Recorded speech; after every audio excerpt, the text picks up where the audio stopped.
અને બાબર કેળવણી મંડળ તેમજ એટા બ્રહ્મ સમાજ આયોજિત વિવિધ દાતાના સહયોગથી મહાશિવ પૂનમ અને રવિવાર તારીખ 1-2-26 ના રોજ સંત શ્રી આનંદ પ્રકાશ બાપુની કૃપાથી અને પૂજ્ય શામ સ્વરૂપ મહારાજ ઉધનવાડાના આશીર્વાદથી પૂજ્ય આનંદ પ્રકાશ બાપુની ગુરુગાદી એટા મુકામે 3 પ્રગણા બ્રહ્મ સમાજની નાથ ગંગા બેઠક દરમિયાન ચર્ચા વિચારણા કરી સર્વસંમતિથી નીચે મુજબ સામાજિક બંધારણ નક્કી કરવામાં આવે છે, જે સમાજને બંધન કરતા રહેશે.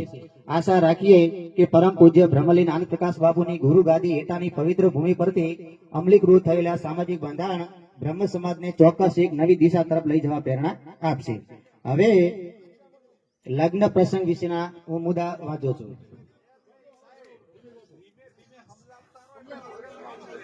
નંબર 1, લગ્ન પ્રસંગમાં પત્રિકા સાદી અથવા ડિજિટલ છપાવી, સાદી અથવા ડિજિટલ છપાવી અને એ પત્રિકા લખાણનું ડેકોરેશન કરવું નહીં. જે હમણાં આપણે પત્રિકા લખ્યા પછી આમંત્રણ પત્રિકા માટે ડેકોરેશન કરીએ. લગ્ન પ્રસંગે ખોટા ખર્ચા ઘટાડવા હલ્દી રસમ, મહેંદી રસમ જેવા કાર્યક્રમો બંને પક્ષોએ બંધ કરવા. જૂના રીત રિવાજ મુજબ પીઠી ચોળવી, મહેંદી બાંધવી તેમજ દીકરીને તૈયાર કરવા માટે બહારની વ્યક્તિને બોલાવવી નહીં. ગામ કે કુટુંબની દીકરીઓએ તૈયાર કરવાનું રાખવું. લગ્ન પ્રસંગે બંને પક્ષોએ લાઈવ પ્રોગ્રામ કરવા નહીં. કોઈ પણ પ્રકારની એન્ટ્રી કરવી નહીં. એન્ટ્રી વગર સાદાઈથી સત્કાર સમારંભ કરવો, એના વિડીયો કે રીલ્સો બનાવવા નહીં. લગ્ન મુહૂર્ત દિવસનું રાખવું, જાન સવારે તેડાવી. જો કે આ તો સમાજમાં ચાલુ છે. લગ્ન પ્રસંગે અન્ય કે સુપ્રસંગે દીકરા દીકરીઓએ સમાજને શોભે એવા કપડાં પહેરવા તેમજ વરરાજાએ પણ શોભે એવો પહેરવેશ પહેરવો અને વરરાજાને ભાડાના પેન્ટ શૂટ કે શેરવાની લાવવા નહીં. જે નવેસરથી સીવડાવીને તૈયાર જ પહેરવાના રહેશે. જે આપણે ભાડાના લાવીએ છીએ એ સદંતર બંધ. લગ્ન પ્રસંગે જાનમાં વધુમાં વધુ 15 વાહનો તથા વધુમાં વધુ 100 માણસોથી વધારે લઈ જવા નહીં અને પોતાના સમાજના જ માણસો લઈ જવા તથા બંને પક્ષોએ જાનમાં ફટાકડા સદંતર બંધ કરવા.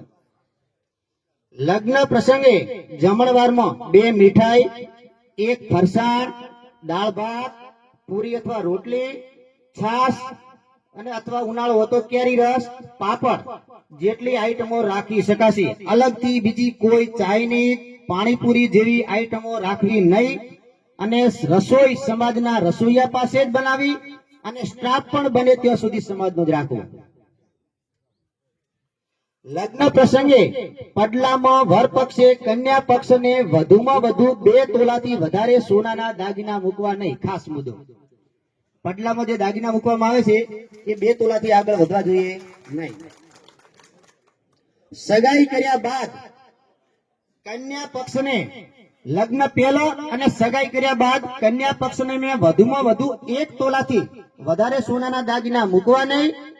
ચોદીના કડલા પણ મૂકવા નહીં. તેની જગ્યાએ ચોદીની પાયલ અથવા જોજર મોકલવી. એટલે ટૂંકમાં કાચો શેક પણ હોય ત્યાં સુધી દાગીના આપણે 1 તોલાથી વધારે મોકલવા નહીં.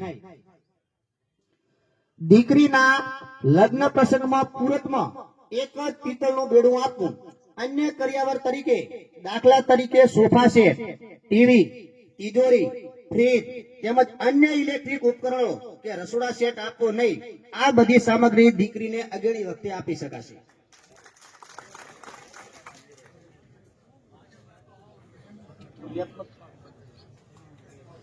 લગ્ન પ્રસંગમાં બંને પક્ષના સગાવાલાએ ભેટ માટે આપવામાં આવતી વાસણ પ્રથા સદંતર બંધ કરવી. એના સિવાય અન્ય ચીજ વસ્તુ પણ જે આપવાની પ્રથા છે એ પણ બંધ કરી અને રોકડ રકમની અંદર વ્યવહાર કરવો. લગ્ન કરીને ઘરે આવ્યા પછી જૂના રીત રિવાજ મુજબ વર કન્યાને વધાવવાનું રાખવું. કોઈ પણ જાતનું વેલકમ, ડેકોરેશન કે એન્ટ્રી કરવી નહીં. તેના વિડીયો, સ્ટેટસ કે રીલ બનાવી સોશિયલ મીડિયામાં શેર કરવા નહીં. ઓના પ્રસંગે કે ઘરઘેડા પ્રસંગે ડેકોરેશન કરવું નહીં. હમણાં એક નવો ટ્રેન્ડ ગરગેણામાં ચાલુ થયો છે. એટલે ગરગેણામાં ફેરા ફરવા નહીં, માત્ર ફૂલહાર કરવાનું રાખવું. ગરગેણા વખતે જોન જોડી જવું નહીં. તેમજ દીકરો કુંવારો હોય તો પણ તેડવા માટે 15 વ્યક્તિઓથી વધુ માણસો હોય ગરગેણું તેડવા જવું નહીં. ગરગેણામાં લગનિયા મૂકવા નહીં તેમજ ગરગેણામાં ઓઢામણીની પણ આપલે કરવી નહીં. હવે મામેરામાં વર પક્ષ કન્યા પક્ષ જે ઢાલ દરમિયાન આપવામાં આવે છે તમામ ઉઠામણીઓ રોકડ રકમમાં કરવી.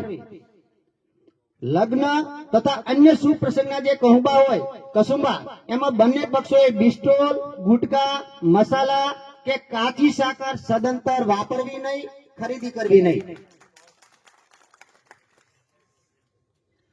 જાનમાં બિસ્ટોલ ગુટકા કે મસાલા સાથે લઈ જવા નહીં.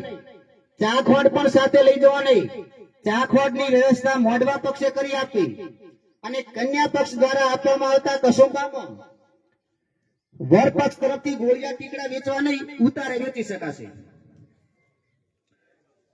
લગ્ન પ્રસંગે બંને પક્ષોએ મોટા અવાજે વગાડવામાં આવતા ડીજે સદંતર બંધ કરવામાં આવે છે. આની જગ્યાએ ઘર આંગણે ઢોલ તથા શરણાઈ વગાડી શકાશે, પરંતુ બહારના કોઈ પણ કલાકાર બોલાવવા નહીં.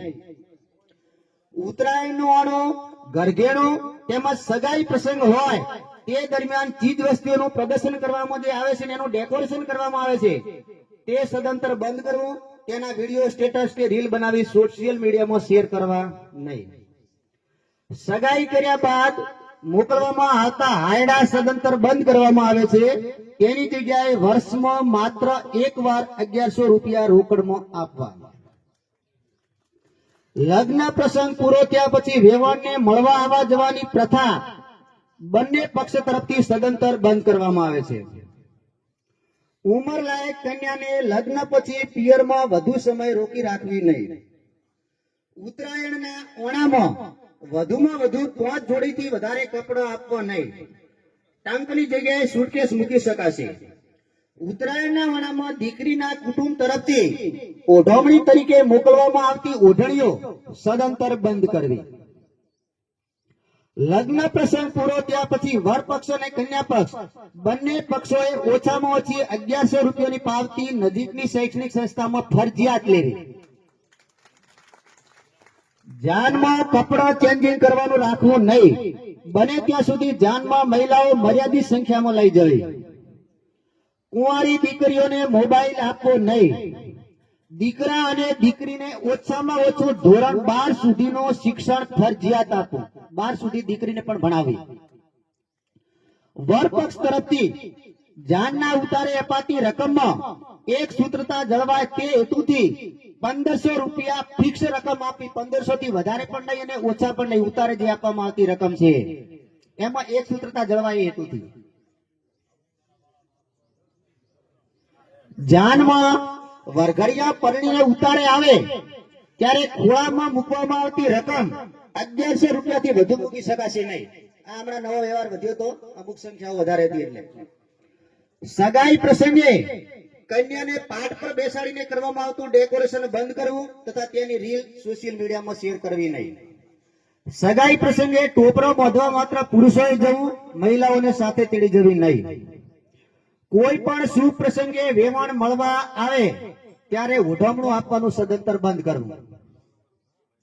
11 વર્ષની ઉંમરે બાળકોને યજ્ઞોપવિત જનોઈ ફરજિયાત ધારણ કરાવી. એ દરેક મા બાપની ફરજ છે.